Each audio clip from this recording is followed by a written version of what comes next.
Hello, my name is Irene Ren from Bentley University. Today I'll be presenting on a genetic disorder called color blindness. Here's a brief history of this genetic disorder.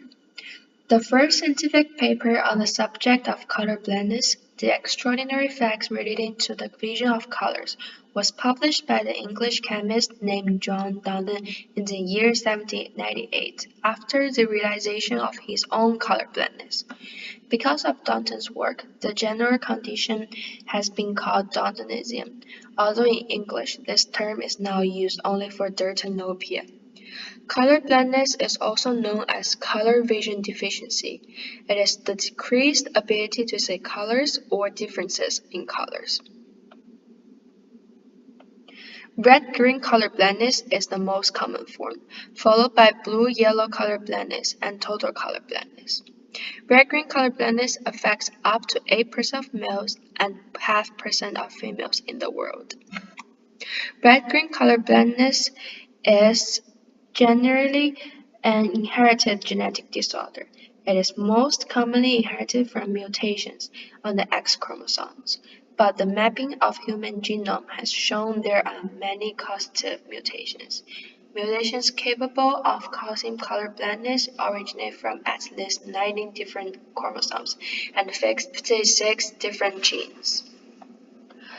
The most common genetic trait in color blindness, red and green color blindness, as we've been talking about, which is a sex-linked recessive trait, specifically X-linked, which is caused by an allele that carries X chromosome on it. The trait is passed from mother to son on the 23rd chromosome, which are structures of genes that contain the development of tissues, cells, and organs. On the other hand, blue-yellow color blindness trait is an autosomal dominant trait. There is no superficial sign of this disorder until the patients are tested clinically. This graph on the right describes the inheritance pattern of red and green color blindness. In the graph, the genetic disorder is passed on from grandfather to the son. It skips the mother, but she is the carrier. The mother is not affected because the trait is recessive. Therefore, more males tend to be colorblind, whereas the females are carriers of color vision deficiency. Because of the autosomal dominant trait, blue-yellow color blindness has the equal probability of inheritance on females and males. Patients with color blindness are encountering simple difficulties every day in their life. For example, reading traffic lights, choosing and preparing food, selecting colors for clothes, and telling when electronics needs to be charged. There is no cure for color blindness. Diagnosis may allow a person's teacher to change their method of teaching to accommodate the decreased ability to recognizing colors. Special lenses may help people with red-green color blindness when under bright conditions. There are also mobile apps that can help people identifying colors. There is an option to wear colored spectacle lenses or single retina contact lenses on the non-dominant eye.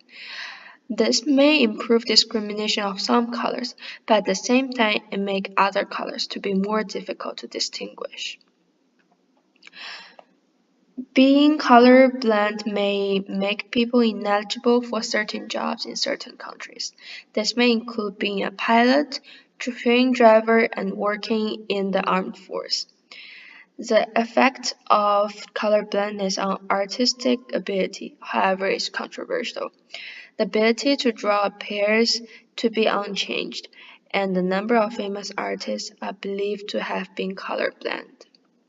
Unfortunately, in some countries, they have been refused to grant driving lessons to individuals with color blindness. In Romania, there is an ongoing campaign to remove the legal restrictions that prohibit color-blind citizens from getting driver lessons. Personally, I really hope one day there will be a permanent treatment for this genetic disorder. This is everything. Thank you for listening.